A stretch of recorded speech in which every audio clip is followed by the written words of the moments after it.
Hello students, welcome to the Advent academics of science. आज आपण घेऊन आलो आहोत periodic classification of elements science 1 Maharashtra state board या लेसनचं सेकंड लेक्चर.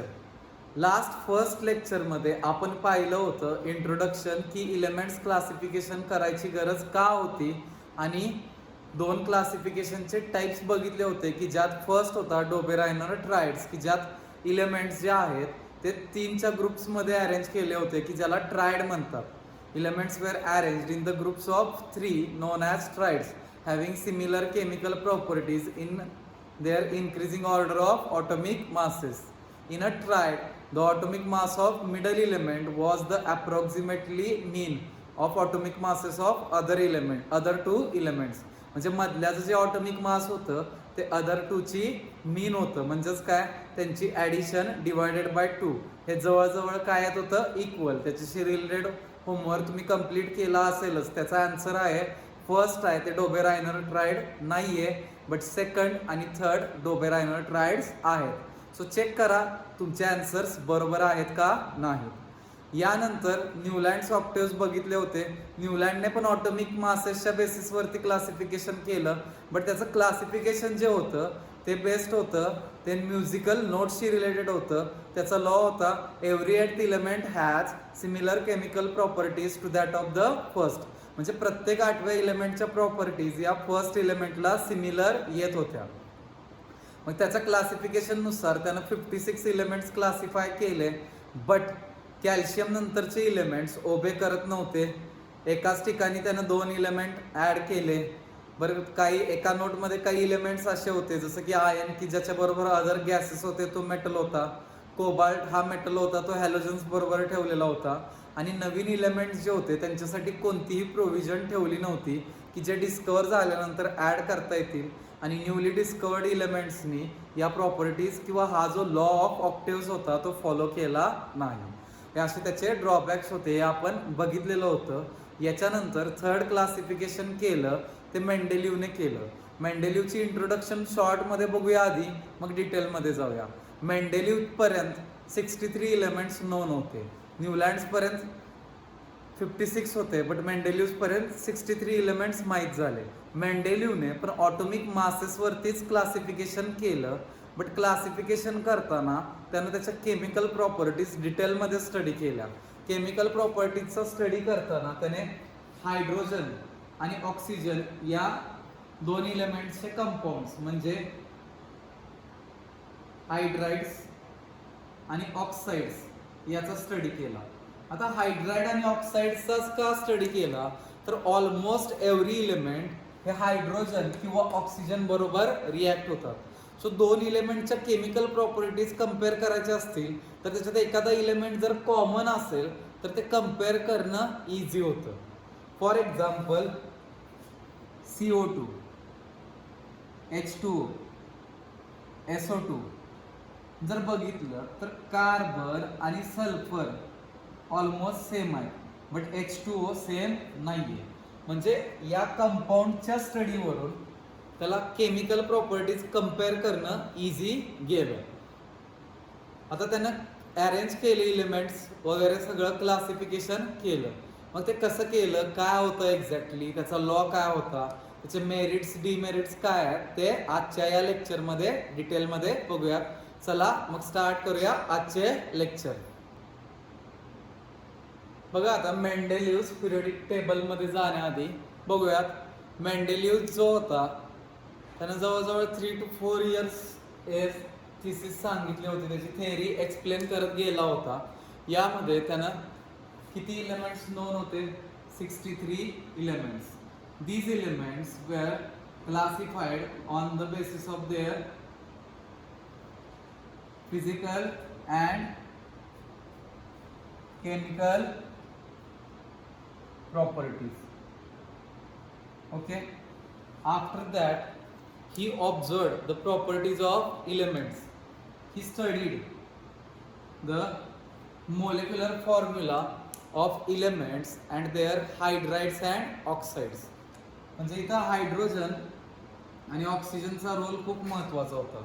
त्यानं फक्त इलेमेंट्सचा स्टडी नाही केला, इलेमेंटच्या केमिकल आणि फिजिकल प्रॉपर्टीज आणि त्याच्याबरोबर त्या इलेमेंटचे हायड्रोजन आणि ऑक्सिजन बरोबरचे जे कंपाऊंड्स होते की ज्यांना आपण शॉर्ट फॉर्म मध्ये हायड्राइड्स आणि ऑक्साइड्स म्हणतो, याचा पण स्टडी केला. फक्त आता हा स्टडी करताना डिटेलमध्ये केला. त्यात काय काय त्यानं स्टडी केलं, मॉलिक्युलर फॉर्म्युला स्टडी केला, बॉइलिंग पॉईंट स्टडी केले, मेल्टिंग पॉईंट स्टडी केले, डेन्सिटी स्टडी केले. एवढं सगळं डिटेलमध्ये स्टडी केल्यानंतर molecular formula, melting point, boiling point, density हा सगळा डिटेल थोरोली स्टडी केला. आणि हा स्टडी केल्यानंतर त्याला असं समजलं की हे जे इलेमेंट्स आहेत याच्या प्रॉपर्टी एका सर्टन इंटरवल नंतर रिपीट होत आहेत. काय होत आहेत? सर्टन इंटरवल नंतर रिपीट होत आहेत. मग याचा यूज करून या इलेमेंटचं जे क्लासिफिकेशन होतं त्यानं एका टेबलमध्ये कन्वर्ट केलं, एका टेबलमध्ये टॅब्युलर फॉर्ममध्ये कन्वर्ट केलं आणि त्यालाच म्हणतात मेंडेलियस पिरियडिक टेबल. म्हणजे एवढा सगळा केमिकल प्रॉपर्टीज, फिजिकल प्रॉपर्टीजचा स्टडी केल्यानंतर त्याला एवढं कळालं की इलेमेंटच्या ज्या प्रॉपर्टीज आहेत त्या एका सर्टन इंटरवल नंतर रिपीट होत आहेत. मग त्यानं काय केलं, इलेमेंट्स अरेंज करत गेला जिथे प्रॉपर्टी रिपीट होते. समजा फॉर एक्झाम्पल हा x, Y, Z, W element आहे आणि नंतर ए इलेमेंट आहे, त्याच्या प्रॉपर्टीज एक्सशी सिमिलर आहेत, तर तो त्यानं एक्सच्या बरोबर खाली ठेवला. बीच्या प्रॉपर्टीज वायची सिमिलर आहेत, तो वायच्या खाली ठेवला. सीच्या प्रॉपर्टीज झेडची सिमिलर आहेत, तर त्यानं सी झेडच्या खाली ठेवला. ओके. जर डीच्या प्रॉपर्टीज डब्ल्यू सिमिलर असतील तर डी त्याच्या खाली ठेवला. परत एखादा इलेमेंट पी सापडला की ज्याच्या प्रॉपर्टीज एक्स आणि ए सिमिलर आहेत, तर तो पी खाली ठेवला. या पद्धतीनं त्यानं त्याच्या वेळी जे ऑल 63 नोन इलेमेंट्स होते ते सक्सेसफुली क्लासिफाईड केले. आता न्यूलँडचं आठवा, न्यूलँडचं पण क्लासिफिकेशन सिमिलर होतं, बट तो एक चूक करून बसला की त्याला म्युझिक जास्त आवडलं आणि त्यानं ऑक्टेव्हशी रिलेशन करून टाकलं. मग त्यात हे झालं की 8 to 1st हे चुकीचं झालं. म्हणजे एखादा एक्स्ट्रा एलिमेंट जर आला तर ते 9 to 1st होईल. मग हे मोठी चूक झाली त्याची. इथं असा कोणताही रूल त्यानं सांगितला नव्हता. सिमिलर प्रॉपर्टीज वाले एका खाली एक अरेंज करायचे. सो याचा बेनिफिट काय झाला, जे न्यूली डिस्कवर एलिमेंट होते ते इझिली याच्यात काय होत होते, अकोमोडेट होत होते, ऍड करता येत होते. त्याच्यासाठी सेपरेट प्रोव्हिजन ऑलरेडी त्यानं केलेली होती. सो न्यूली डिस्कवर्ड एलिमेंटना इथे ऍड करताना कोणताही प्रॉब्लेम झाला नाही. म्हणजे हा त्याचा ऍडव्हान्टेज होता न्यूलँड्स क्लासिफिकेशन वरती. तर लक्षात आलंय. मग या बेसिसवरती जसं त्यानं टेबल केलं तसाच लॉ पण सांगितला त्यानं. लॉ महत्वाचा आहे हा. काय आहे बघा, प्रॉपर्टीज ऑफ इलेमेंट्स आर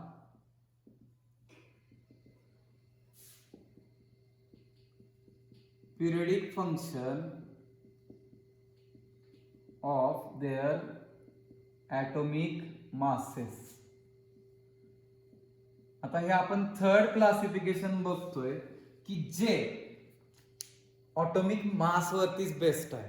तुम्ही डोबेरायनर जरी बघितलं तरी ते ऑटोमिक मास वरतीच बेस्ड आहे. न्यूलँड्स बघितलं तरी ते ऑटोमिक मास वरतीच बेस्ड आहे. हे पण ऑटोमिक मास वरतीच बेस्ड आहे. इथेही elements increasing order of atomic masses मध्येच अरेंज केलेले आहेत. डोबेरायनर मध्ये पण इन्क्रीजिंग ऑर्डर होती, न्यूलँड्स मध्ये पण इन्क्रीजिंग ऑर्डर होती, मेंडेलिव्हने पण increasing order of atomic masses वरतीच ते क्लासिफाय केलेले आहेत. सो हे होतं मेंडेलिव्हच्या टेबलशी रिलेटेड. परत एकदा रिवाइज करूया. लक्ष द्या, मेंडेलिव्ह ज्यावेळी डिस्कवर करत होता त्या टाइम मध्ये किती इलेमेंट्स नोन होते? Total 63 elements. त्या इलेमेंट्सचा बेसिक प्रॉपर्टी ऑटोमिक मास ही घेऊन त्यानं क्लासिफिकेशन स्टार्ट केलं. स्टार्ट करताना त्यानं त्याच्या फिजिकल आणि केमिकल प्रॉपर्टी स्टडी केल्या आणि त्याच्यावरून एक सक्सेसफुल क्लासिफिकेशन दिलं. आता या क्लासिफिकेशन मध्ये फिजिकल आणि केमिकल प्रॉपर्टीजचा स्टडी करताना कशा स्टडी केला की त्या इलेमेंटचे हायड्राइड्स आणि ऑक्साइड्स बरोबर तयार झालेले मॉलिक्युलर फॉर्म्युले, त्यांचे melting point, boiling point, density of elements and their hydrides आणि ऑक्साइड्स याचा एकदम डिटेल स्टडी केला. आणि या स्टडी नंतर तो फायनल कन्क्लुजनला आला की properties of elements are periodic functions of their atomic masses. हे त्याचं कन्क्लुजन आलं. याचं मिनिंग हेच होतं की इलेमेंटच्या ज्या प्रॉपर्टीज आहेत त्या एका सर्टन इंटरव्हल नंतर रिपीट होतात. मग ज्या प्रॉपर्टीज रिपीट होत आहेत तो इलेमेंट त्याच्या खाली त्या कॉलम मध्ये टाकला आणि या पद्धतीनं त्यानं एक टेबल बनवलं ज्याला आपण म्हणतो मेंडेलियस पिरियडिक टेबल. इथं आपण एक्झाम्पल घेऊन एक्सप्लेन केलं बघा. हे इलेमेंट तो अरेंज करत गेला. परत पुढचा डब्ल्यू नंतर ए इलेमेंट असा आला की त्याच्या प्रॉपर्टीज एक्सशी सिमिलर होता तर तो एक्सच्या खाली ठेवला. आणि या पद्धतीनं करण्याचा बेनिफिट काय, एखाद्या न्यू इलेमेंटचा अख्खा कॉलम जरी आला तर तो याच्या अलीकडे किंवा पलीकडे कुठेही आपण ऍड करू शकतो. सो न्यूली डिस्कवर्ड इलेमेंट साठी इथं प्रोव्हिजन होती. ओके, मग लास्टली बघा मेंडेलियस पिरियडिक लॉ काय आहे. Properties of elements are periodic function of their atomic masses. यात ऑटोमिक मासेस हा शब्द खूप महत्वाचा आहे कारण मॉडर्न पिरियडिक लॉ पण सिमिलर आहे, फक्त इथं ऑटोमिक मासेसच्या ऐवजी ऑटोमिक नंबर्स येतं की जे आपण पुढे बघणार आहोत. सो सगळ्यांना मेंडेलियस पिरियडिक टेबल समजलाय. त्याच्यावेळी किती नॉन इलेमेंट होते 63. स्टडी कशाशी रिलेटेड केला, हायड्राइड्स, ऑक्साइड्स, काय काय स्टडी केलं, molecular formula, melting point, boiling point, density. त्याच्यानंतर त्याला काय समजलं की इलेमेंट्सच्या ज्या प्रॉपर्टीज आहेत त्या एका सर्टन इंटरव्हल नंतर रिपीट होत आहेत आणि या बेसिसवरतीच त्यानं त्यांचं एक टॅब्युलर अरेंजमेंट केली की ज्या टेबलला आपण मेंडेलियस पिरियडिक टेबल म्हणतो. आणि या टेबलवरून एक लॉ डिफाईन केला गेला की ज्याला मेंडेलियस पिरियडिक लॉ म्हणतात. तो लॉ आहे properties of elements are periodic function of their atomic masses. हा लॉ पाठ करा, याच्यावरती क्वेश्चन विचारला जाऊ शकतो. State Mendeleev's periodic law. So त्याचा आन्सर येईल हे. बट लिहिताना व्यवस्थित लिहिलं पाहिजे. Mendeleev's periodic law states that आणि मग त्याच्यानंतर काय लिहिणार हा लॉ. बरेचदा लॉ विचारल्यानंतर मुलं इथून एवढंच लिहितात, पण थोडंसं फुल डिटेलमध्ये लिहिणं एक्सपेक्टेड आहे एक्झामला. ओके, मग याच्यानंतर नेक्स्ट पार्ट बघूयात. हा लॉ व्यवस्थित लर्न करा. आता याच्यानंतर पेज नंबर 19 वरती या. पेज नंबर 19 वरती थिंक अबाउट इट असा क्वेश्चन दिलेला आहे बघा. खूप छान आहे बघा. नवीन सिलेबसला can you recall, can you tell, think about it, use your brain power. हे क्वेश्चन्स असे दिलेले आहेत की तुमचं लॉजिकल थिंकिंग एनहान्स होणार आहे. ओके, बघूयात पहिला question. There are some vacant places in the Mendeleev's periodic table. In some of these places the atomic masses are seen to be predicted. Enlist 3 of these predicted atomic masses along with their group and period. म्हणजे इथं काही elements असे दिलेले आहेत की जे predict व्हायच्या आधीच त्यांचे ऑटोमिक मासेस दिलेले होते. ओके, आता सगळ्यांकडे टेक्स्टबुक असतीलच असं नाही. ज्यांच्याकडे टेक्स्टबुक नसतील त्यांच्यासाठी हा व्हिडिओ झाल्यानंतर, व्हिडिओ आधी नीट ऐका, व्हिडिओ झाल्यानंतर मेंडेलियस पिरियडिक टेबल जे आहे त्याचा फोटो ऍड केला जाईल आणि थिंक अबाउट इट हा क्वेश्चन पण ऍड केला जाईल. सो दॅट तुम्ही तो क्वेश्चन वाचून त्याच्यातून ते फाइंड करू शकता. आता आपण हा फक्त क्वेश्चन डिस्कस करतोय. आता हा क्वेश्चन डिस्कस करताना सगळ्यात महत्वाचं काय आहे बघा. मेंडेलियस पिरियडिक टेबलमध्ये जर बघितलं तर ग्रुप 3, ग्रुप 4 मध्ये काही इलेमेंट्स असे होते की ग्रुप 3 मध्ये पिरियड 4 आणि 5 ला इलेमेंट जो आहे त्याचा ऑटोमिक मास दिलेला आहे 44, नेक्स्ट 68 आणि 72 दिलेला आहे. जर आपण याचे ग्रुप नंबर्स इथं घेतले तर एकाचा ग्रुप आहे 3, याचा पण आहे 3, याचा आहे 4. याचा पिरियड नंबर जर घेतला तर याचा पिरियड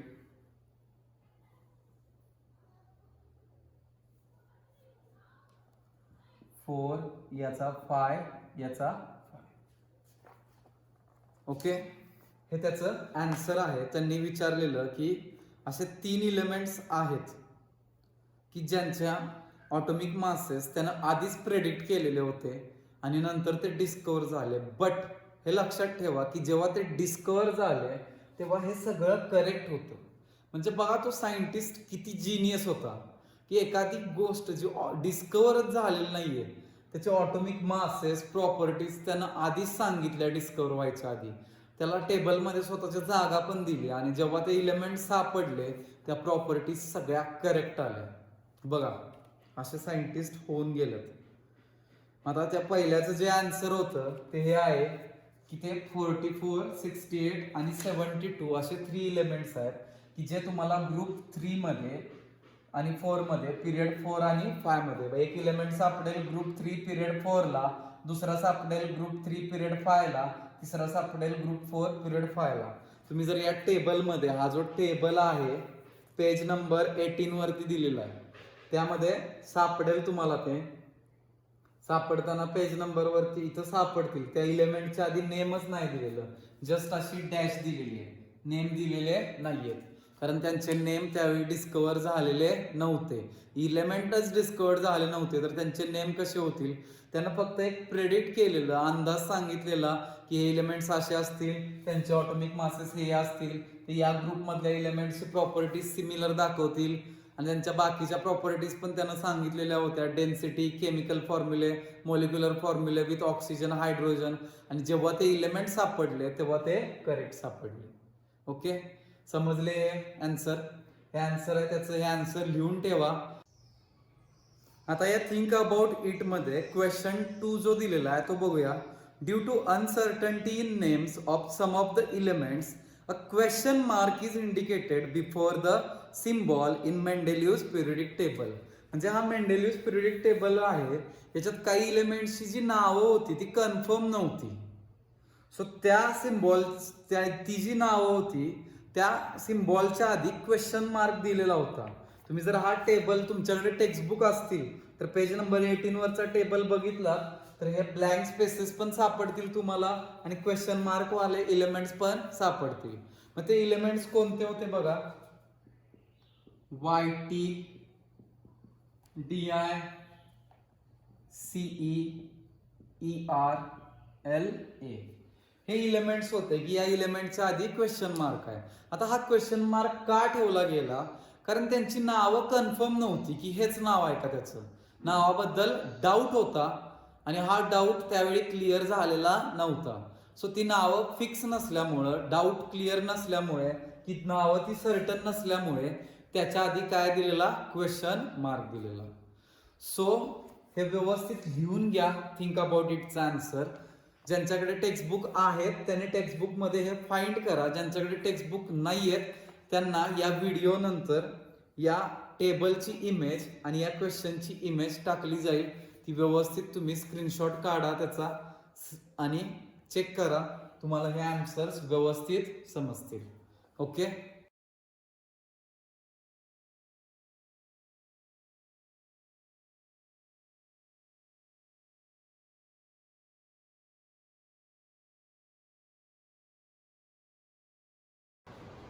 याच्यानंतर एक इम्पॉर्टंट पार्ट बघणार आहोत की ज्याला म्हणतात merits of Mendeleev's periodic table. मेंडेलिव्हचे मेरिट्स आणि डीमेरिट्स याच्यावरती बरेचदा फिक्स क्वेश्चन पडतो. कारण जरी सिलेबस जरी चेंज झालेला असला तरी ओल्ड सिलेबसला ह्याच पॉईंट होते. एक्झामचा पॅटर्न चेंज झालेला आहे बट या 2 पॉईंटचं जे इम्पॉर्टन्स होतं ते कमी झालेलं नाहीये ओल्ड सिलेबसला. पण याच्यावरती फिक्स क्वेश्चन असायचा. न्यू सिलेबसलाही याच्यावरती 1 मार्कचा का होईना क्वेश्चन हा पडतोच. सो मेरिट्स आणि डीमेरिट्स हे तुमचे क्लिअरच पाहिजेत कॉन्सेप्च्युअली आणि पाठ पण पाहिजेत, तरच तुम्हाला याच्यावरती 1 किंवा 2 किंवा 3 मार्क्सचे जे क्वेश्चन पडतील त्याचे फुल मार्क्स, गॅरंटीड मार्क्स मिळतील. मग बघा, आता मेरिट्सकडे जाण्याआधी त्या टेक्स्टबुकमध्ये स्टार्टला दिलेला आहे science is progressive. Science is progressive म्हणजे काय, आपण सायन्समध्ये एखादा ओल्ड इन्फरन्स असेल तरी त्याच्यावरती न्यू मेथड्सनी नवीन एक्सपेरिमेंट्स करू शकतो आणि नवीन कन्क्लुजन्स काढू शकतो. नेमकं हेच मेंडेलिव्ह पिरियडिक टेबलमध्ये क्लिअरली बघायला मिळतं. त्याने ओल्ड मेथडमध्येच थोडेसे नवीन नवीन टेक्निक्स वापरले आणि स्वतःची एक नवीन सक्सेसफुल मेथड फाइंड केली.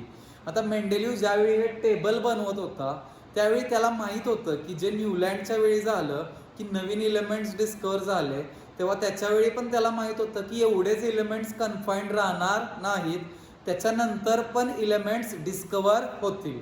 आणि जेव्हा हे इलेमेंट्स डिस्कवर होतील तेव्हा ते आपल्या टेबलमध्ये आले पाहिजेत. नेमकी ही दूरदृष्टी ठेवल्यामुळं त्यानं टेबल बनवतानाच असं बनवलं की जरी नवीन इलेमेंट्स डिस्कवर झाले तरी ते त्याच्या टेबलमध्ये सक्सेसफुली ॲड करता आले पाहिजेत. आणि त्यामुळं त्यानं हे टेबल व्यवस्थित बनवलं आणि नेमकं तेच झालं. नवीन इलेमेंट्स जे आले ते इझिली याच्यात ॲड झाले. या दूरदृष्टीमुळे मेंडेलिव्हला फायदा झाला आणि त्याचं बेनिफिट झाला. सो मेंडेलिव्हनं हे जे काही विचार केलेले होते, नवीन नवीन कॉन्सेप्ट अप्लाय केलेल्या होत्या, नवीन एक्सपेरिमेंट नव्या पद्धतीनं जो विचार केला होता त्यालाच आपण म्हणतो merits of Mendeleev's periodic table. टेक्स्टबुकमध्ये टोटल 3 मेरिट्स दिलेले आहेत. सो फर्स्ट मेरिट आहे ते ऑटोमिक मासशी रिलेटेड आहे. मेंडेलिव्हने इलेमेंट्स व्यवस्थित सक्सेसफुली अरेंज करण्यासाठी, त्यांना व्यवस्थित प्लेस देण्यासाठी काही इलेमेंट्स होते त्यांचे ऑटोमिक मासेस जे आहेत रिवाइज केले. त्यात फर्स्ट इलेमेंट आहे ते बेरिलियम आहे. आता बेरिलियम बघा, त्याचं ओरिजिनल ऑटोमिक मास म्हणजे जेव्हा मेंडेलिव्ह डिस्कवरी किंवा त्याचे एक्सपेरिमेंट करत होता, स्टडी करत होता, तेव्हा ते 14.9 होतं. त्यानं ते रिवाइज केलं आणि ते आलं 9.4. सो बेरिलियम होता तो बोरॉनच्या आधी आला, हा नंतर होता बोरॉनच्या, तो अलीकडे आला. म्हणजे असे बरेचसे इलेमेंट्स होते की त्याचे ऑटोमिक मासेस त्यानं काय केले, रिवाइज केले, सो दॅट बरेचसे इलेमेंट्स होते ते सक्सेसफुली त्या टेबलमध्ये अरेंज झाले. सो हे होतं त्याचं फर्स्ट मेरिट. सगळ्यांना फर्स्ट मेरिट लक्षात आलंय. First merit related to atomic mass होतं. त्याने ऑटोमिक मासेस काही इलेमेंटचे रिवाइज केले, सगळ्यांचे केले नाहीत, काही इलेमेंटचेच रिवाइज केले, सो दॅट ते इलेमेंट सक्सेसफुली ज्याच्याशी प्रॉपर्टीज सेम आहेत त्या ठिकाणी व्यवस्थित अरेंज झाल्या. फॉर एक्झाम्पल बेरिलियम, की जो आधी बोरॉनच्या नंतर येत होता, ज्याचं ऑटोमिक मास 14.9 होतं, ते मेंडेलिव्हने रिवाइज करून 9.4 केलं, सो तो बोरॉनच्या आधी प्लेस झाला. हे त्याचं फर्स्ट मेरिट आहे. आता सेकंड मेरिट आहे, खूप खतरनाक सायंटिस्ट होता. त्याचं मेरिट इतकं जबरदस्त आहे म्हणजे कोणताही सायंटिस्ट एखादे इलेमेंट जे डिस्कवर झालेले नाहीयेत त्याच्या आधीच त्यानं प्रेडिक्शन केलं की याच्या प्रॉपर्टीज अशा अशा असतील वगैरे वगैरे वगैरे. आणि जेव्हा ते इलेमेंट्स डिस्कवर झाले त्या प्रॉपर्टीज जशा आहेत तशा मॅच झाल्या. बघा, Mendeleev left some vacant places in his periodic table. मेंडेलिव्हने त्याच्या पिरियडिक टेबलमध्ये काही वॅकंट प्लेसेस ठेवलेले होते. आपण थिंक अबाउट इट मध्ये बघितलेलं होतं बघा, 44, 68, 72. मग या इलेमेंटच्या प्रॉपर्टीज त्यानं डिस्कवर व्हायच्या आधीच प्रेडिक्ट केलेल्या होत्या. He predicted the properties of these vacant elements before their discovery and after discovery that properties were found to be correct. याच्यापेक्षा चांगलं मेरिट काय असू शकतं सांगा? जे इलेमेंट्स डिस्कवरच झालेले नाहीयेत त्याच्या प्रॉपर्टीज त्यांना आधीच सांगितल्या, त्याचे ऑटोमिक मासेस सांगितले, त्याचे molecular formula, melting point, boiling point, density, oxides, hydrides याच्याशी रिलेटेड सगळी इन्फॉर्मेशन शेअर केली. आणि जेव्हा ते इलेमेंट्स डिस्कवर झाले त्या प्रॉपर्टीज सगळ्या करेक्ट सापडल्या. बघा, याच्यापेक्षा चांगलं मेरिट काय असू शकतं? मग हे जे वॅकंट प्लेसेस होते त्यात 3 इलेमेंट्स होते बघा, 44, 68, 72. त्याचे नेम्स मेंडेलिव्हने काय दिलेले? इका बोरॉन, इका सिलिकॉन, इका ॲल्युमिनियम अँड इका सिलिकॉन. कारण हे बोरॉन, ॲल्युमिनियम आणि सिलिकॉनशी सिमिलर असावेत त्यांच्या प्रॉपर्टीज, सो नाव दिलेलं असेल. बट जेव्हा डिस्कवरी झाली तेव्हा त्यांचे नेम्स आले scandium, gallium and germanium. So हे जे आहेत हे नावं लक्षात ठेवली पाहिजेत. ऑब्जेक्टिव्ह मॅच द पेअर्स, फिलप्स मध्ये हे विचारलं जातं. Eka boron, scandium, eka aluminium, gallium, eka silicon, germanium. True or false म्हणजे ऑब्जेक्टिव्ह टाईप मध्ये हे क्वेश्चन्स विचारू शकतात. किंवा 3 मार्क्सचा ऍक्टिव्हिटी बेस्ड क्वेश्चन आला त्याच्यात पण याच्या टाईप मध्ये विचारलं जाऊ शकतं. सो हे जे नेम्स आहेत बिफोर डिस्कवरीचे होते आणि जेव्हा डिस्कवर झाले त्याच्यानंतर हे नेम आहे. म्हणजे इका बोरॉनची डिस्कवरी झाली तेव्हा त्याचं नेम दिलं गेलं स्कँडियम, इका ॲल्युमिनियमचं गॅलियम, इका सिलिकॉनचं जर्मेनियम. हे नेम्स तुमचे पाठच पाहिजेत. याच्यानंतर पेज नंबर 19 वर तुम्ही आलात तर इथे एक खाली चार्ट दिलेला आहे सेकंड मेरिट नंतर. आणि या चार्ट मध्ये इका ॲल्युमिनियम अँड गॅलियम याच्या प्रॉपर्टीज दिलेल्या आहेत. बघा, इका ॲल्युमिनियमचं ऑटोमिक मास बिफोर डिस्कवरी जे मेंडेलिव्हनं सांगितलेलं होतं ते होतं 68 आणि डिस्कवरी नंतर ते सापडलं 69.7.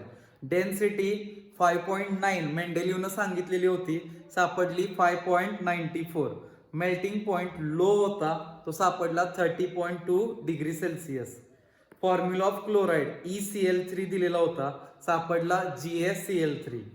Formula of oxide E2O3 Ga2O3 हा सापडला. म्हणजे सगळ्या प्रॉपर्टीज जशा आहेत तशा प्रेडिक्ट केलेल्या आहेत. नेचर ऑफ ऑक्साईड बघा, एम्फोटेरिक ऑक्साईड होतं आणि जेव्हा सापडलं तेव्हा ते एम्फोटेरिक ऑक्साईडच सापडलं. बघा डेन्सिटी, मेल्टिंग पॉइंट तर ॲक्युरेट सापडले. ऑटोमिक मास होतं ते अप्रॉक्सिमेटली जवळजवळ सेम सापडलंय 68 69.7. याच्यात काही लार्ज डिफरन्स नाहीये. केमिकल फॉर्म्युले किंवा केमिकल प्रॉपर्टी ज्या प्रेडिक्ट केलेल्या होत्या त्या सगळ्या ॲक्युरेटली 100% मॅच झाल्या. हे मेंडेलिव्हचं सेकंड मेरिट होतं की ज्यात त्यानं वॅकंट प्लेसेस सोडलेले होते अशा एलिमेंटसाठी की जे अजून डिस्कवरच झाले नव्हते आणि त्याच्या प्रॉपर्टीज त्यानं आधीच प्रेडिक्ट केलेल्या होत्या आणि जेव्हा ते डिस्कवर झाले तेव्हा त्या प्रॉपर्टीज करेक्ट सापडल्या. लक्षात आलं हे? मग यात जे मेन लक्षात ठेवायचे आहेत हे 3 नेम्स लक्षात ठेवायचे आहेत. मग लास्ट मेरिट बघा, नोबल गॅसेसशी रिलेटेड आहेत. नोबल गॅसेस किंवा इनर्ट गॅसेस जे मेंडेलिव्ह होता तेव्हा डिस्कवर झालेले नव्हते, त्याच्यानंतर डिस्कवर झाले. आपण आधी पण हे डिस्कशन केलेलं आहे की न्यूलँड्स टेबलमध्ये न्यूली डिस्कवर्ड इलेमेंटसाठी स्पेशल प्रोव्हिजन केलेली नव्हती. बट मेंडेलिव्हकडे दूरदृष्टी होती की त्यानं आधीच नवीन इलेमेंट सापडतील असं प्रेडिक्शन धरलेलं होतं आणि त्यांच्यासाठी आपल्या टेबलमध्ये जागा पाहिजे.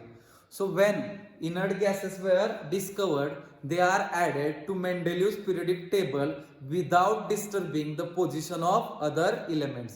म्हणजे जेव्हा हे नोबल गॅसेस किंवा इनर्ट गॅसेस डिस्कवर झाले, हे सक्सेसफुली मेंडेलिव्हस टेबलमध्ये ऍड झाले आणि ऍड होताना याच्यामध्ये बाकीचे जे इलेमेंट्स आहेत त्याची कुठलीही पोझिशन डिस्टर्ब झाली नाही. लक्षात येतंय? म्हणजे हे थर्ड मेरिट आहे की जे न्यूली डिस्कवर्ड इलेमेंट्स होते नोबल गॅसेस, इनर्ट गॅसेस, ते या टेबलमध्ये ऍड केले आणि ऍड करताना त्याने बाकीच्या इलेमेंट्सना कुठेही डिस्टर्ब केले नाही. Means newly discovered inert gases were successfully added to the Mendeleev's periodic table without disturbing the position of other elements. हे त्याचे मेरिट्स होते. सगळे मेरिट्स परत एकदा व्यवस्थित रिवाइज करूया. बघा, फर्स्ट मेरिट होतं ऑटोमिक मासशी रिलेटेड. त्यानं ऑटोमिक मास जे होतं काही इलेमेंट्सचं ते व्यवस्थित त्या टेबलमध्ये अरेंज करण्यासाठी रिवाइज केलं. फॉर एक्झाम्पल बेरिलियमचं 14.9 होतं ते 9.4 केलं सो दॅट तो बोरॉनच्या नंतर येत होता सो तो आधी आला. त्याच्यानंतर त्यानं काही इलेमेंटसाठी वॅकंट प्लेसेस सोडले की जे अजून डिस्कवर झालेले नव्हते. त्याच्या प्रॉपर्टीज पण त्यांनी प्रेडिक्ट केल्या बिफोर डिस्कवरी आणि जेव्हा डिस्कवरी झाली तेव्हा त्याच्या प्रॉपर्टीज जवळजवळ सगळ्या काय सापडल्या, ॲक्युरेट सापडल्या. मग असे इलेमेंट्स कोणते होते? इका बोरॉन, इका ॲल्युमिनियम, इका सिलिकॉन की ज्यांचे ऑटोमिक मासेस 44, 68, 72 मेंडेलिव्हनं सांगितलेले होते. जेव्हा डिस्कवरी झाली तेव्हा त्यांचे नेम्स आले scandium, gallium and germanium respectively. मग लास्ट काय होतं? When noble gases or inert gases were discovered, they are added to Mendeleev's periodic table successfully without disturbing the position of other elements. म्हणजे जे Newlands मध्ये drawbacks होते ते सगळे इथे ओव्हरकम झाले. सो व्यवस्थित मेरिट्स बघा टेक्स्टबुक मध्ये पेज नंबर 19 वरती हे मेरिट्स दिलेले आहेत. ते व्यवस्थित लर्न करा, समजावून घ्या व्यवस्थित. त्याच्यावरती क्वेश्चन मेरिट और डिमेरिट वरती पडतो म्हणजे पडतोच. ते खूप इम्पॉर्टंट आहे. ओके, मग पेज नंबर 19 वरून व्यवस्थित सगळं बघा. त्याच्या प्रॉपर्टीज त्यानं हा सेकंडशी रिलेटेड होता तो चार्ट दिलेला तो बघा. आधी सांगितलेल्या प्रॉपर्टीज आणि नंतर डिस्कवर झालेल्या प्रॉपर्टीज ऑलमोस्ट काय आहेत, सेम आहेत एक्सेप्ट ऑटोमिक मास. त्याच्यात थोडासा डिफरन्स होता पण बाकी सगळ्या प्रॉपर्टीज ॲक्युरेट जशा आहेत तशा आहेत. ओके, इथं मेरिट्सचा पार्ट संपतोय. मग आपण नेक्स्ट पार्टकडे जाऊयात. बट मेरिट्स व्यवस्थित परफेक्ट करा. आता पेज नंबर 19 वरतीच कॉर्नर मध्ये यूज युअर ब्रेन पॉवर मध्ये एक क्वेश्चन दिलेला आहे. हा क्वेश्चन नीट वाचा. यूज युअर ब्रेन पॉवर, तेच आपल्याकडे नाहीये ब्रेन. मग आता ज्यांच्याकडे ब्रेन आहे त्यांनी यूज करा. ज्यांच्याकडे नाही आहे त्यांनी लक्ष द्या. Chlorine has two isotopes, Cl35 and Cl37. Their atomic masses are 35 and 37 respectively. Their chemical properties are same. Where should these be placed in Mendeleev's periodic table? In different places or in same place? आता त्यांनी असं सांगितलेलं आहे की मेंडेलिव्हज periodic टेबलमध्ये त्याचे atomic masses काय आहेत, डिफरंट आहेत आणि केमिकल प्रॉपर्टीज काय आहेत, सेम. आता जर विचार केला बारकाईनं तर ऑटोमिक मासेस डिफरंट असतील तर डिफरंट पोझिशन्स येतील, बट केमिकल प्रॉपर्टीज सेम आहेत, सो पोझिशन काय येणार आहे, same. So according to atomic mass different places येतील, according to chemical properties same place येतील. बट मेंडेलिव्हज पिरियडिक टेबल हे कशावरती बेस्ड होतं, ऑटोमिक मासवरती बेस्ड होतं. सो याला येताना डिफरंट प्लेसेस येणार आहेत. सो हे याचं आन्सर आहे. इथं कन्फ्युजन आहे की ऑटोमिक मासनुसार डिफरंट प्लेसेस आहेत तर केमिकल प्रॉपर्टीजनुसार सेम प्लेस आहे. बट हे टेबल जे आहे ते केमिकल प्रॉपर्टीजवरती बेस्ड नाही आहे तर कशावरती बेस्ड आहे, ऑटोमिक मासेस. सो काय आल्या, डिफरंट प्लेसेस. जर हे केमिकल प्रॉपर्टीजवरती बेस्ड असतं तर काय आली असती, सेम प्लेस. हा हे चुकीचं आहे, बट या टेबलमध्ये जो बेस आहे तो ऑटोमिक मासचा आहे. सो इथं त्यांना डिफरंट प्लेसेस येणार आहेत. सो याच्यानंतर आजच्या लेक्चरचा लास्ट पार्ट बघूयात, demerits of Mendeleev's periodic table. बघा आता फर्स्ट डिमेरिट काय आहे तर कोबाल्ट आणि निकेलचे जे होल ऑटोमिक मासेस होते ते दोघांचे सेम होते. आता दोघांचे जर ऑटोमिक मासेस इक्वल असतील तर तिथे अँबिग्युटी रिगार्डिंग सिक्वेन्स क्रिएट झाली. जसं की दोन मुलांना जर 90% पडले तर फर्स्ट रँक कोणाला द्यायची. आता इथे डिवाइड तर करून नाही देऊ शकत, एकच रँक द्यायची आहे पहिली. सो याला देणार की याला देणार, म्हणजे दोघांचे पण ऑटोमिक मासेस काय होते, सेम. मग इथं कन्फ्युजन, अँबिग्युटी म्हणजे काय, कन्फ्युजन.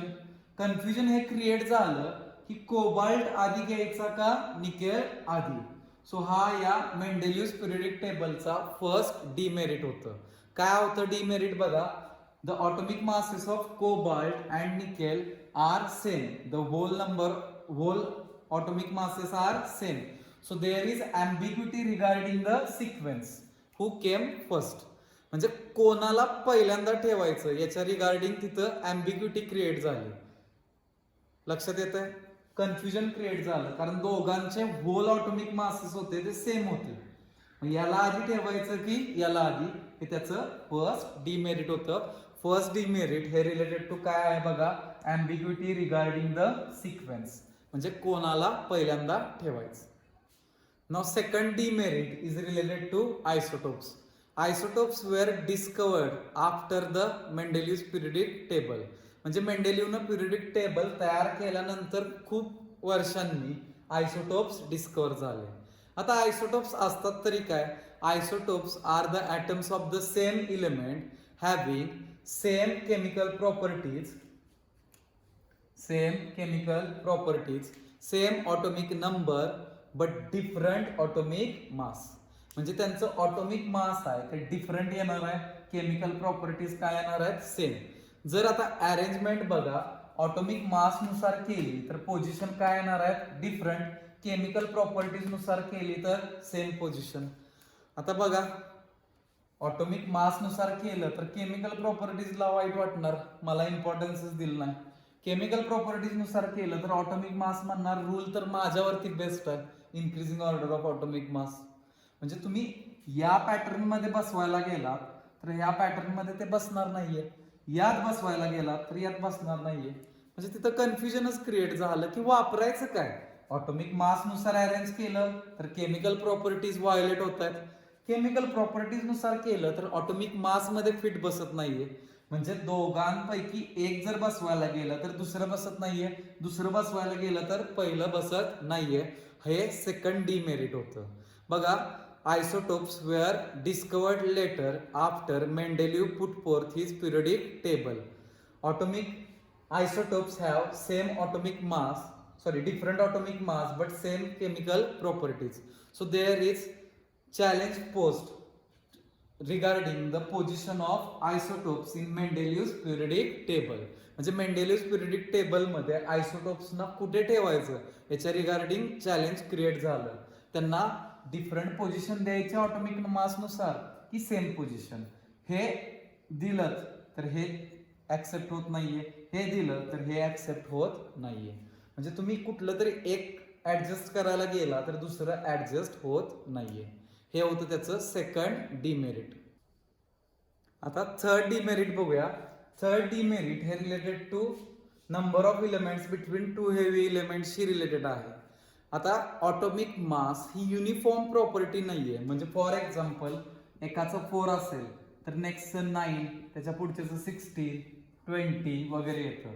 म्हणजे युनिफॉर्म म्हणजे काय, 4, 5, 6, 7, 8, 9 याला युनिफॉर्म म्हणतात. 4, 9, 16 हे युनिफॉर्म आहे का रे, नाहीये.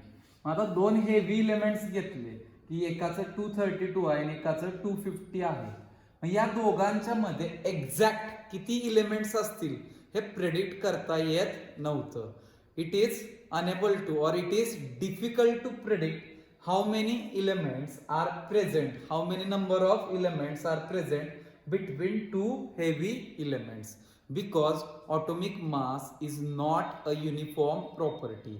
As atomic mass is not a uniform property, it is difficult to predict how many number of elements are actually present between two heavy elements. म्हणजे ऑटोमिक मास हे युनिफॉर्म वाढत नाहीये. जर युनिफॉर्म असतं तर आपण प्रेडिक्ट केलं असतं की 233 to 249 हे याच्यामध्ये आहेत आणि आपण ते काउंट केले असते. बट ऑटोमिक मास माहीतच नाही ना कितीनं वाढतंय, 2 ने 4 ने फिक्स नाहीये. सो या 232 आणि 250च्या मध्ये एक्झॅक्ट किती इलेमेंट्स असतील, कदाचित एकच असेल, 2 असतील, 3 असतील, कदाचित नसेल, पण हे आपण एक्झॅक्टली प्रेडिक्ट करू शकत नाही. कशावरून, मेंडेलियस पिरियडिक टेबल मधून. सो हे 3 ड्रॉबॅक्स होते व्यवस्थित. आता लास्टचा ड्रॉबॅक बघण्यासाठी मला हे रफ करावं लागेल, हे नोट डाऊन करून ठेवा. बघा आता फर्स्ट जे डिमेरिट होतं ते कशाशी रिगार्डिंग होतं रे, सिक्वेन्स. सेकंड जे होतं ते कशाशी रिलेटेड होतं, आयसोटोप्स. थर्ड जे होतं ते number of elements between two heavy elements. आता जे फोर्थ डिमेरिट आहे ते आहे रिगार्डिंग पोझिशन ऑफ हायड्रोजन. तुम्ही म्हणाल पोझिशन ऑफ हायड्रोजन का, हायड्रोजन तर आहे की तिथं. तसं नाहीये. बघा आता हायड्रोजनच्या ज्या प्रॉपर्टीज होत्या त्या अल्कली मेटल्स आणि हॅलोजन्स दोघांशी पण सिमिलर येत होत्या. आता त्याच्या आधी मला तुम्हाला अल्कली मेटल्स आणि हॅलोजन्स हे एक्सप्लेन करावे लागतील. अल्कली मेटल्स बघा, सोडियम 281, पोटॅशियम 2881, लिथियम पण आहे याच्यात 21. त्याच्यानंतर हॅलोजन्स बघा, क्लोरीन, फ्ल्युरिन घेऊया आधी सिक्वेन्स न जाऊ, 27, क्लोरीन 287. आता नीट बघा, ऑब्झर्व करा, यांच्या लास्टच्या सेलमध्ये किती इलेक्ट्रॉन्स आहेत, 1. बघा अल्कली मेटल्स म्हणजे काय आहेत, लास्ट सेलमध्ये 1 इलेक्ट्रॉन आहे, त्यांना आपण काय म्हणतोय, अल्कली मेटल्स. तर हॅलोजन्स मध्ये बघा ऑक्टेट कंप्लीट व्हायला किती इलेमेंट्स राहत आहेत रे, इलेक्ट्रॉन्स राहत आहेत 1. 1 electron less to complete last shell. 1 electron is less to complete last shell. म्हणजे बघा इथं 1 इलेक्ट्रॉन कमी पडतोय, 1 इलेक्ट्रॉन आला की याची लास्ट शेल काय होणार आहे, कंप्लीट होणार आहे. आता हायड्रोजनचं जर आपण इलेक्ट्रॉनिक कॉन्फिगरेशन बघितलं तर ते 1 आहे. 1 आहे म्हणजे त्याच्या लास्ट शेल मध्ये 1 इलेक्ट्रॉन आहे. सो तो कोणाशी मॅच होतोय रे, अल्कली मेटल. आता हायड्रोजन मध्ये किती ऑर्बिट्स आहेत, किती शेल्स आहेत, एकच आहे. मग याची कॅपॅसिटी किती आहे? 2 कॅपॅसिटी आहे, त्याच्याकडे ऑलरेडी 1 आहे, त्याची कॅपॅसिटी 2 ची आहे. मग ती पूर्ण व्हायला किती इलेक्ट्रॉन कमी पडतोय? एकच कमी पडतोय. मग त्याला एकच इलेक्ट्रॉन कमी पडतोय म्हणजे तो कुणा सिमिलर आहे? हॅलोजन. आता बघा, हायड्रोजनकडे 2 ऑप्शन आहेत, एक इलेक्ट्रॉन डोनेट किंवा एक ऍक्सेप्ट. यांच्याकडे एकच ऑप्शन आहे, एक इलेक्ट्रॉन डोनेट. यांच्याकडे एकच ऑप्शन आहे, एक इलेक्ट्रॉन ऍक्सेप्ट. म्हणजे हे 1 इलेक्ट्रॉन काय करणार आहेत? डोनेट. आणि हे काय करणार आहेत? 1 इलेक्ट्रॉन ऍक्सेप्ट. तर हायड्रोजन बघा, याच्याकडे 1 आहे, तो देऊ शकतो किंवा 2 होण्यासाठी 1 घेऊ शकतो. म्हणजे बघा, हायड्रोजन याच्यात बसतोय कारण तो 1 इलेक्ट्रॉन डोनेट करू शकतो किंवा त्याच्या लास्ट शेल मध्ये 1 इलेक्ट्रॉन आहे. आणि याच्यात बसतो कारण त्याच्या लास्ट शेल कंप्लीट व्हायला 1 कमी आहे, किंवा सिंपल सायन्सच्या लँग्वेज मध्ये आपण म्हणू शकतो तो 1 इलेक्ट्रॉन ऍक्सेप्ट करू शकतो. म्हणजे लक्ष द्या, जे 1 इलेक्ट्रॉन डोनेट करतात ते अल्कली मेटल्स असतात, तर जे 1 इलेक्ट्रॉन ऍक्सेप्ट करतात ते कोण असतात? हॅलोजन. हायड्रोजनकडे लकीली एकच शेल असल्यामुळे 2 इलेक्ट्रॉन्स आहेत, आणि त्याच्यात 2 इलेक्ट्रॉन त्याची कॅपॅसिटी आहे आणि त्याच्याकडे 1 इलेक्ट्रॉन आहे. मग लकीली तो ह्या दोन्ही कॅटेगरीमध्ये बसतोय. तो 1 इलेक्ट्रॉन देऊ शकतो म्हणजे तो कोणाशी रिसेंबल करतोय? Alkali metal. तो 1 इलेक्ट्रॉन घेऊ पण शकतो म्हणजे तो कोणाशी सिमिलर आहे? हॅलोजन्स. मग आता इथे कन्फ्युजन क्रिएट झालं ना, की त्याला अल्कली मेटल्स मध्ये ठेवायचं की हॅलोजन्स मध्ये ठेवायचं. आणि हाच मेंडेलियस पिरियडिक टेबलचा लास्ट म्हणजे 4th डिमेरिट होतं. सगळ्यांना कळालं हे क्लिअरली? बघा, अल्कली मेटल्स 1 इलेक्ट्रॉन डोनेट करतात. हायड्रोजन 1 इलेक्ट्रॉन डोनेट करू शकतो. हॅलोजन्स 1 इलेक्ट्रॉन ऍक्सेप्ट करतात. त्यांच्या आउटरमोस्ट शेल मध्ये एकच इलेक्ट्रॉन कमी असतो. हायड्रोजनचा पण एकच कमी आहे म्हणजे तो 1 ऍक्सेप्ट करू शकतो. सो डोनेट करू शकतो म्हणजे तो कोणा सिमिलर आहे? Alkali metal. तर ऍक्सेप्ट करू शकतो सो तो कोणा सिमिलर आहे? हॅलोजन्स. म्हणजे तो दोघांशी पण सिमिलर आहे. त्याला याच्यात ठेवायचं की याच्यात ठेवायचं हे सगळ्यात मोठं कन्फ्युजन होतं. सो पोझिशन ऑफ हायड्रोजन हे मेंडेलियस पिरियडिक टेबल मधलं डिमेरिट आलं. लक्षात येतंय? बघा, परत एकदा 4 डिमेरिट शॉर्ट मध्ये रिवाइज करूया. पहिलं डिमेरिट रिगार्डिंग द सिक्वेन्स होतं. कोबाल्ट आणि निकेलचे व्होल ऑटोमिक मासेस सेम होते. सो कोणाला पहिलं ठेवायचं हे कन्फ्युजन क्रिएट झालं. So there is ambiguity regarding the sequence as whole atomic masses of cobalt and nickel are same. Next, second, position of isotopes. Isotopes were discovered later after Mendeleev put forth his periodic table. Isotopes have same chemical properties but different atomic masses. Therefore, there is a challenge to place isotopes in Mendeleev's periodic table. म्हणजे isotopes बघा खूप नंतर डिस्कवर झाले आणि त्यांचे chemical properties same होत्या. So position same यायला पाहिजे होती.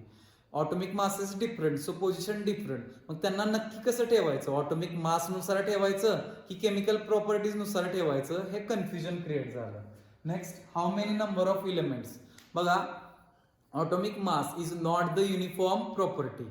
Therefore it is difficult to predict how many number of elements are present between two heavy atomic mass elements.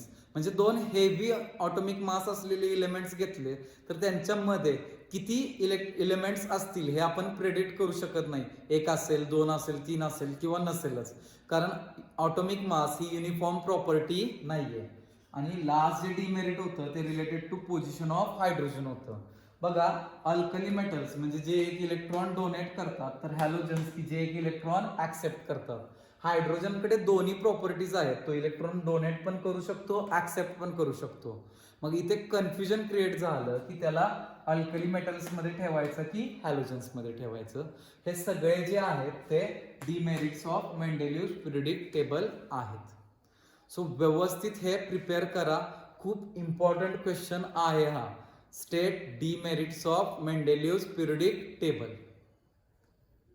आता बघा, पेज नंबर 20 वरती यूज युअर ब्रेन पॉवर मध्ये 2 questions दिलेले आहेत. बघा, पहिला क्वेश्चन दिलेला आहे यूज युअर ब्रेन पॉवर मध्ये. Write molecular formulae of oxides of the following elements by referring to the Mendeleev's periodic table. आता इथं काही एलिमेंट्स दिलेले आहेत आणि त्याचे मेंडेलियस पिरियडिक टेबलचा यूज करून आपल्याला फॉर्म्युले लिहायचे आहेत. आता फॉर्म्युले लिहिणं काही डिफिकल्ट नाहीये. तुम्ही हे फॉर्म्युले लर्न करत बसू नका, टेबलचा रेफरन्स घेऊन बनवायचे. सो एक्झाम मध्ये जर असा क्वेश्चन पडला तर टेबल तुम्हाला देतील ते. सो हे पाठ करायची गरज नाहीये, ते कसे बनवायचे हे समजून घ्या. तुमच्याकडे जर टेक्स्टबुक असेल तर पेज नंबर 18 वरती या आणि त्या पेज नंबर 18 वरती इथं आलात तर R2O, RO, R2O3, RO2, R2O5, RO3, R2O7, RO4 असं दिलेलं आहे. मग इथं R म्हणजे हा इलेमेंट येणार आहे. मग बघा फर्स्ट इलेमेंट कोणता आहे? सोडियम. सोडियम कुठे आहे शोधा बघू तुम्ही.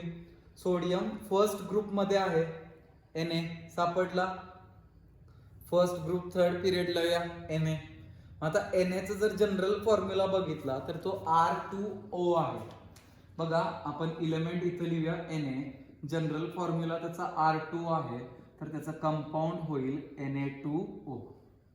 लक्षात येत आहे ना हे R2O. R म्हणजे Na, मग Na डबल घ्यायचा Na2O. नेक्स्ट बघूया आपण सिलिकॉन.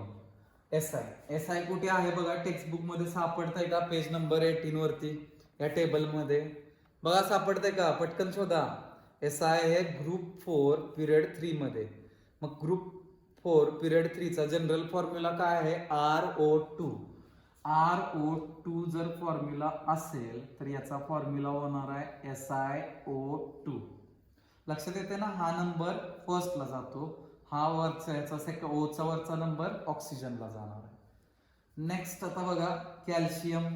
कॅल्शियम शोधा त्या टेबल मध्ये कुठे आहे?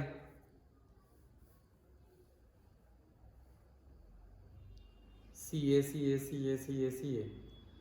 ग्रुप 2 पिरियड 4 मध्ये आहे, ज्याचा फॉर्म्युला आहे RO. RO फॉर्म्युला असेल तर हे काय येईल? CaO. मग या सेम मेथडने तुम्हाला पण थोडंसं वर्क करायचं आहे. सगळं जर रेडीमेड दिलं तर तुमचा ब्रेन कधी यूज होणार आहे? ओके. मग हे जे रिमेनिंग एलिमेंट्स आहेत C, Rb, P, Ba, Cl, Sn, Ca यांचे जे आहेत ऑटोमिक मासेस फॉर्म्युले तुम्ही याच्यातून फाइंड करा. वरती इथं जे दिलेलं आहे त्याच्याशी कम्पेअर करा आणि स्वतःहून तो इलेमेंटचं नाव, जनरल फॉर्म्युला आणि मॉलिक्युलर मासेस असं व्यवस्थित चार्ट बनवून ते व्यवस्थित लिहा. ओके.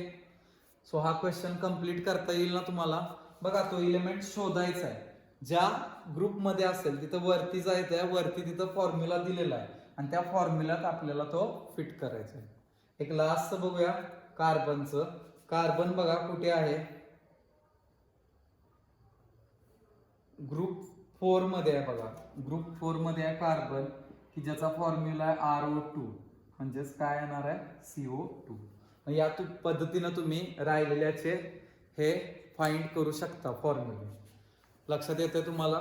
सो पेज नंबर 18 वरचं टेबल आहे, त्याचा व्यवस्थित यूज करून हे आन्सर्स फाइंड करा. आत्ताच आपण फर्स्ट क्वेश्चन बघितला की ज्यात ऑक्साइड्स फाइंड करायचे होते. ते कसे फाइंड करायचे हे मी तुम्हाला सांगितलेलं आहे. त्यातले 4 मी सॉल्व पण करून दिले. रिमेनिंग तुम्ही स्वतः सॉल्व करायचे आहेत. आता नेक्स्ट क्वेश्चन बघूया. सेमच आहे, फक्त हायड्रोजनशी रिलेटेड असणार आहे, कारण मेंडेलियन स्टडी करताना ऑक्साइड्स आणि हायड्राइडचा स्टडी केला. Write molecular formulae of compounds of the following elements with hydrogen by referring to the Mendeleev's periodic table. Carbon, S, sulphur वगैरे पुढचे एलिमेंट्स दिलेले आहेत. मग सगळ्यांनी पेज नंबर 18 वरती आला तर जसं ऑक्सिजनशी रिलेटेड होतं तसं हायड्रोजनशी रिलेटेड पण आहेत बघा.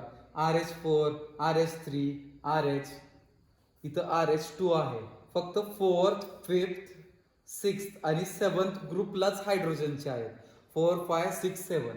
सो कार्बन बघा 4th ग्रुप मध्ये आहे आणि त्याचा फॉर्म्युला काय आहे? RH4. बघा कार्बनचा फॉर्म्युला RH4 आहे. सो याचं कंपाऊंड काय येणार सांगा? CH4. नेक्स्ट सल्फर बघा 6th ग्रुप मध्ये आहे, त्याचा फॉर्म्युला आहे RH2, तो याचा फॉर्म्युला होणार आहे H2S. ऍक्च्युली SH2 नसतं, ते H2S होतं सल्फरचं. मग आता रिमेनिंग एलिमेंट्स जे आहेत त्यात पण Br 7th ग्रुपमध्ये येतं, त्याचा फॉर्म्युला आहे RH. RH जरी फॉर्म्युला असला तरी BRH नाही लिहायचं, ते HBr लिहावं लागेल. मग या पद्धतीनं रिमेनिंग पण आहेत, व्यवस्थित ते प्रिपेअर करा यूज युअर ब्रेन पॉवरचे. आणि याचे जे आन्सर्स आहेत याच्यानंतर मी व्हिडिओमध्ये स्क्रीनशॉटमध्ये देतोय. सो तुमचे आलेले आन्सर्स आणि हे आन्सर्स आहेत का नाही चेक करा. काही एलिमेंट्समध्ये हायड्रोजनच्या इथं हायड्रोजन आधी आणि कंपाऊंड नंतर लिहावं लागतंय, तेवढे फक्त चेंजेस व्यवस्थित नोट डाऊन करा. तर आजच्या या लेक्चरमध्ये आपण काय बघितलं, मेंडेलियस पिरियडिक टेबल काय होतं, ते कसं अरेंज केलं, बेस काय होता त्याचा, त्याने कसा स्टडी केला प्रॉपर्टीजचा डिटेलमध्ये ते बघितलं, त्याचे मेरिट्स बघितले, लॉ बघितला, डीमेरिट्स बघितले आणि यूज युअर ब्रेन पॉवर मधले हे 2 क्वेश्चन बघितले की जे तुम्हाला कंप्लीट करायचे आहेत आणि त्याचे आन्सर्स याच्यानंतर दिलेले आहेत.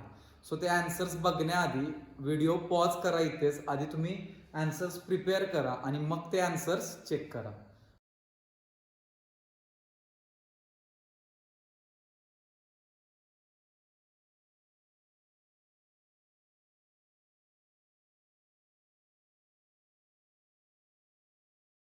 चेक केले आन्सर्स, किती जणांचे बरोबर आले?